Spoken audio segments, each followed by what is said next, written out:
Okay.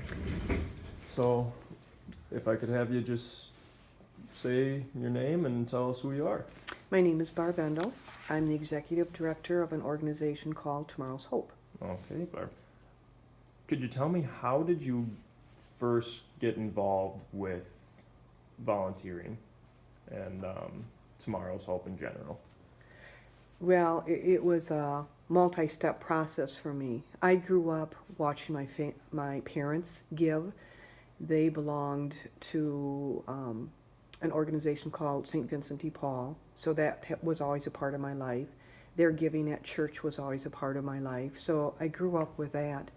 But I personally didn't really get into it until my father was the first one in our family to be diagnosed with illness and ultimately die. It was a very overwhelming process for us for that to happen. And a couple of things happened. One, before Dad died, we went for a walk. And one day we were out walking, and he says, "Barb, the hardest thing about this is that it never goes away." I just kind of looked at him, and he says, "Well, we're out here walking, and it's on my mind." He says, "We're going to go in and eat lunch, and it's on my mind." And he says, "At night, when I lay down to sleep, I can fall asleep. But," he said, "when I roll over at 1, 2 o'clock in the morning, it comes roaring back." And he said, "Then I can't push it away." So I walked away from that comment, or from that conversation with him, and I thought, I just remember it never goes away. So that was one thing. And then after Dad died, at that time I was working for a great organization in the area. They were a national seller of supplies and equipment to schools and libraries. And I was the assistant to the marketing director. I had a great job. I mean, it was really good. Because there was so much variety. I got to do a little bit of everything. I did product development. I helped with show coordination. I got to travel. I got to do presentations. I facilitated meetings. I just thought I would never leave there.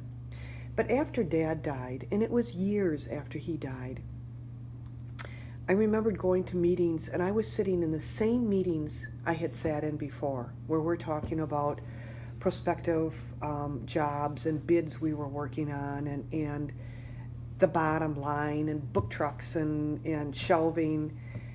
And I remember sitting there and I thought, who cares? They hadn't changed. This was the same great company I had worked for years. I had changed. But I didn't know what I was looking for. So then it was probably, I don't know, maybe a year after that even. So it was a couple of years as things were shifting around in my inner self here, that I was invited by a national organization to do a local fundraiser. And I had never done anything like that, but I can do that. And so we did it. We did it the first year, and it was just an incredible event. And it just filled a hole in me that I didn't know it was that empty. But it was that spot that Dad had left empty, and I needed to give back and do something. And that's what I was doing through this event that we were working on.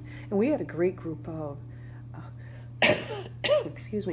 individuals that were working with us. So it was a great team event. And we did that we jumped right into the second year. Great event. During the second year, though, somebody stopped me and asked me, "Where does the money go?" And I literally said, "I don't know, And I said the name of the organization. It was like, it's a national organization, But I did do my research. I went back to our rep, and she gave me a sheet, and it said, Research Education Services. So I passed it on and felt comfortable that I had done my duty, The next year, this same person came back up to me again and asked the same question. So I did the same thing. I went and got the sheet, the pie chart, Research Education Services. But also during this last year, something else was going on. This was 5 years after my dad had died. my mother and my brother were diagnosed the same year with cancer. My mom's journey was going to take her in a positive direction. My brother's journey wasn't. And we had the event. John was able to attend the event that year, which was important to me because he and I were very close, and he helped me. He supported me with that fundraising and event for the community. He passed away in October that year, just 5 days before his 50th birthday. Shortly before he died, I remember going into his bedroom and sat on the bed with him, and we talked, and I remember saying, John, what am I going to do without you? Mm-hmm. You know? Yeah. And without missing a beat, he said, help the people that helped us. I remember walking out of his bedroom, down the steps, out through his kitchen, and I sat at the back picnic table by myself, and I had a paper and a pen, and I wrote down, help the people that helped us. And I remember circling it, put a question mark. What does that mean? Mm-hmm. You know? So that was in October. John passed away. So again, my heart and my emotion is turned upside down, and there's an emptiness Mm-hmm. that I just never experienced until the death of my father and my brother. But then in February, I got a call from our rep from this organization, and they said, we need you to do a couple of things. And well, what's that? You know, I was sitting at work, you know, but we had put the money that we had raised into a local credit union in town. And they told me, well, you need to take the money out of there and you're going to put it into a bank in a different community. I go, why would I do that? And they said, well, you know, we just think a bank has a better reputation, so we're going to have you put it down there. And I just didn't understand that. The other thing that they asked me to do was, we had a local vendor printing our t-shirts for us.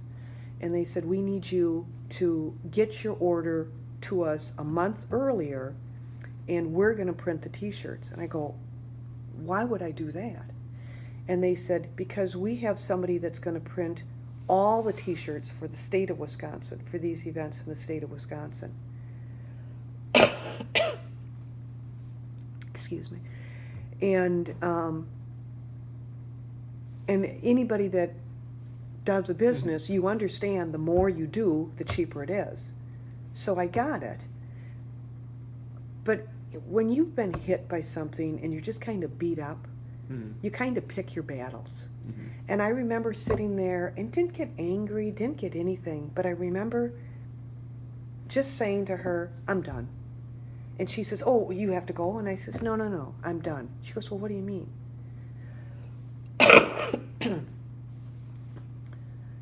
She said, what do you mean?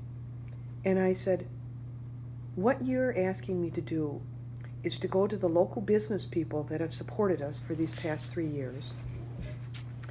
These are people that I bump into in grocery stores, I sit next to in church. These are my neighbors and my friends, and you want me to tell them that they're no longer good enough. And I said, I won't do that. Mm-hmm. So that was it for me. And then what I did is I went back to the other volunteers that had been working with us, and they said, we had already planned, we're starting to plan our 4th year, and they said, we can't stop. The event was so powerful that, you know, to take this away from the community members, the healing that it was giving not only us as organizers, but the community members that attended, we said we can't do that. So we started doing some checking and found out that the money that we were raising for this national organization wasn't staying local. That was a big deal to us. Mm-hmm. So what we did is we chose, as we talked, we said we want to do something to keep the money local. And then as we were talking, we said, well, we don't want to do the exact same thing we were doing. We were raising money for people touched by cancer. So I'll never forget, you know, there was a lady sitting at that end of the table, and her son had heart surgery when he was little. Somebody else's daughter had been diagnosed at the age of 16 with diabetes, and their whole life was turned upside down. Somebody else was caring for a parent that was early stages Alzheimer's. So what we realized as a group was that it doesn't matter what name you put on an illness, that When it touches your family, your loved one, your life is turned upside down. So what we wanted to do was to help all these people. And since we don't have a hospital in Jefferson, local to us is not only Fort, Watertown, but the reality is we also go to Madison and we go to Milwaukee. So our healthcare area is southeastern Wisconsin. Mm-hmm. That was the start of Tomorrow's Hope. Okay. So, what is your educational background? My education background was the marketing experience that I got at Highsmith in Okay. Fort Atkinson. Okay. I came up from the ranks and worked in the warehouse, and then also worked side by side, and I took courses through Highsmith to get my degree and get my qualifications for those positions. Okay. So, with Tomorrow's Hope, what do you do on a typical day? So, what does it kind of entail? It is the greatest job because I can't tell you what day is like. Every day is so different. When I was in high school, if I would tell you that I'd be talking to CEOs of not only businesses, but hospitals and healthcare organizations, I'd be doing presentations in front of crowds. I would be talking to individual people that have been touched by Alzheimer's, cancer, diabetes, heart disease. I'd be looking for support and making calls to say, hey, do you have something, networking with people? And the last thing I do is I ask for money. Mm-hmm. Every day. And those things juggle around depending on our need. Now what we do is we're fundraisers. So we have a variety of events that we have. Our main and our biggest event is in the summertime. That's called Hope Fest. Under that umbrella of that name, Hope Fest, we have a couple different events. We have a walk where people walk and talk.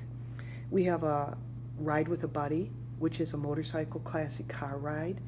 That was created in memory of my father when he said, make it go away.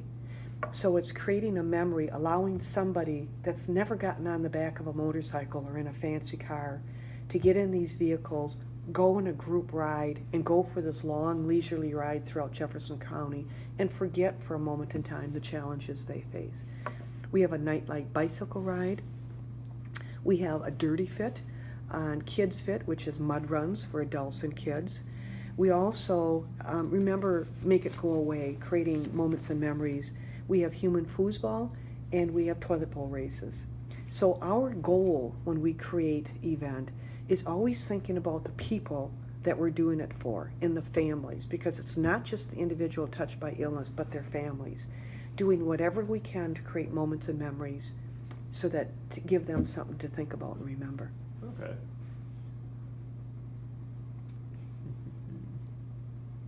So, if you were to give someone advice on if they were going into a nonprofit organization for a career or volunteering as their career of choice, if you were to give them some advice, what would you say? You have to believe in it.